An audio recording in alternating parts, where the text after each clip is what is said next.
सभी दोस्तन के अस्सलाम वालेकुम।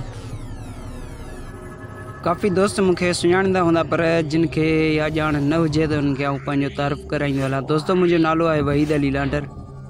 सब का पहिरीं अवां खे या गुज़ारिश छा बल्कि हिकिड़ो अर्ज़ु आहे त महिरबानी करे मुझे यूट्यूब चैनल के सब्सक्राइब करियो, लाइक दियो ऐं शेयर करियो। ओ साथ छिनी वियो मुझे सिर जो साईं, साथ छिनी वियो मुझे सिर जो साईं, ओ जेके घुरियो मूं दुआउन में। दोस्तों अॼु आऊं हिकु फ़नकार जो अवां खे तारीफ़ कराईंदो हलां जंहिंजो नालो आहे इलाही बख़्श लांडर। इलाही बख़्श लांडर ॿियो केरु न बल्कि मुंहिंजो मामू आहे। मामा इलाही बख़्श बचपन खां ई ॻाइण जो शौक़ु रखियो। ओ जेके घुरियो मूं दुआउन में, अदा तो गैरन जे आहे बाहुन में, अदा तो गैरन जे आहे बाहुन में। सन 1996 ईस्वी में सिंध जे नालेवार फनकार मोहम्मद बख़्श हजाणू खां पाण शागिर्दी वरिताई।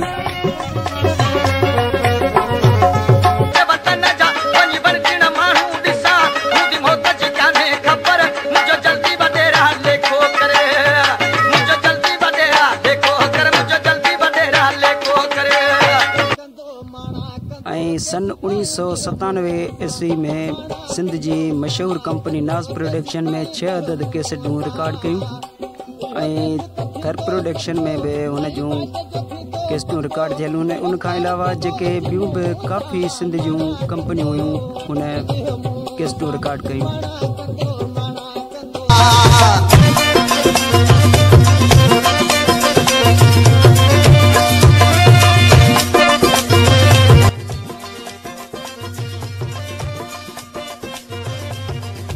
जिनमां कुछ कलाम अवां जे अॻियां मूं शेयर कया बि आहिनि ऐं कुछ मूं वटि मौजूदु आहे।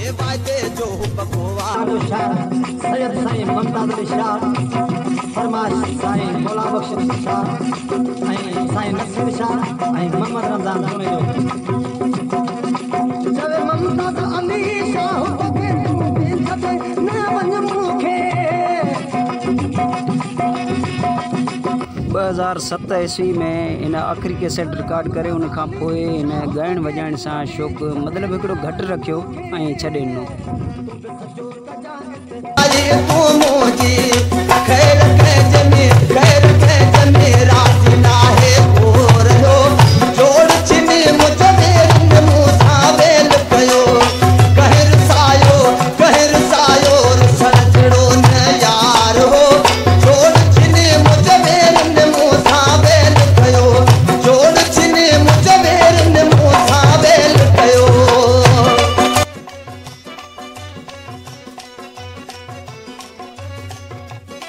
इलाही बख़्श लांडर माशाल्लाह कुछ शागिर्द भी तैयार कया। मीर खान रूंझो, प्यार अली चांडियो ऐं जानमोहन सोलंकी। 2021 जी ॻाल्हि आहे त जानमोहन सोलंकी खेसि ज़ोर भरियो त उस्ताद हिकिड़ो ॻायूं वॼायूं, मतिलबु हिकिड़ो दुबारा हुनखे ॻाइण वॼाइण जो हिकिड़ो शौक़ु जाॻरायो ऐं उन्हनि जी कोशिशि कामयाबु वई। पोइ हिकिड़ी ताज़ी महफ़िल 22 अक्टूबर 2023 जी आहे जेका पेरूमल शहर जी आहे। पोइ हुनजी रिकॉर्डिंग कुछ आहे माना हिकिड़े दोस्तनि कई आहे, अवां जे अॻियां शेयर कई आहे। हुनजी माशाल्लाह सुठी मोड मिली आहे। महिरबानी दोस्तनि जी।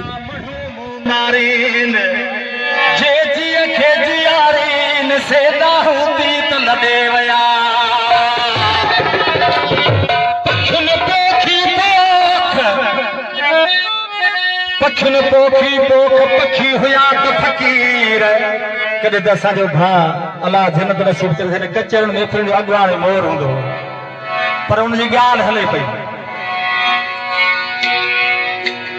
पखिन पोखी पोख पखी हुया तो फकीर जर लग में अहिड़ी हीर जो पकल पोख छॾे विया।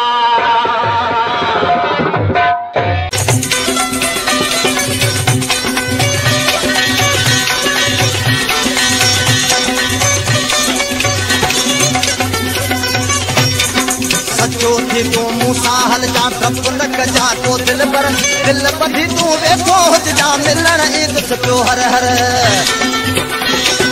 कुछ दोस्तन जी फरमाइश है त गुलाम कादर मरी जी शायरी में फनकार इलाही बख्श लांडर जो आवाज है।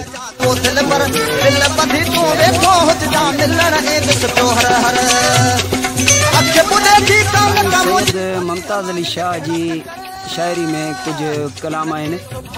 पोइ उन्हनि मां 3 कलाम मां सम्झां थो त 3 कलाम हूंदा जेके माना मुंहिंजा छॾियल आहिनि यूट्यूब चैनल ते ऐं ॿिया बि ऐं इनशाला कोशिशि कंदुसि।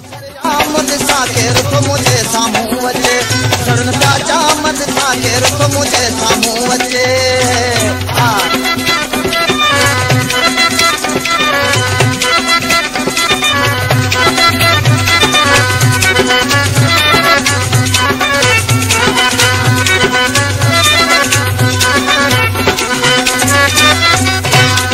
तंग घणो जे तोखे कयूं रस्ते सहन ताईं। इलाही बख्श लांडर जा 200 खां बि शायद मथे कलाम रिकॉर्ड थियल हूंदा केस्टुनि में। पोइ उन्हनि मां कोशिशि कंदुसि त गुलाम कादर मरी जी शायरी में ऐं साईं सैयद मुमताज़ अली शाह जी शायरी में जेके कुछ कलाम आहिनि मतिलबु हिकिड़ी अवां जी फरमाइश पूरी करे सघिजे ऐं इन्हनि में कोशिशि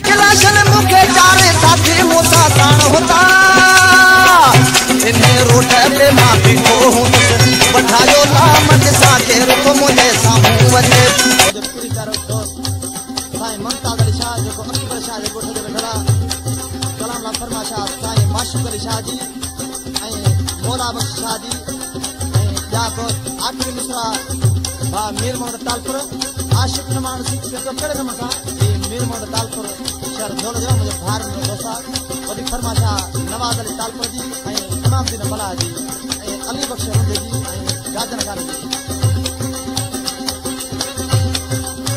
मुमताज अली उहे मानू लते व्या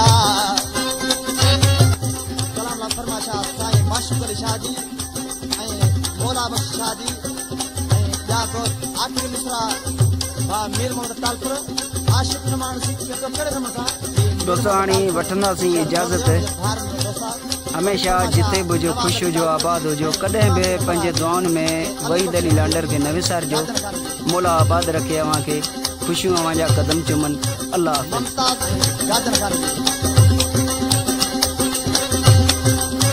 मुमताज अली उहे माण्हू लते व्या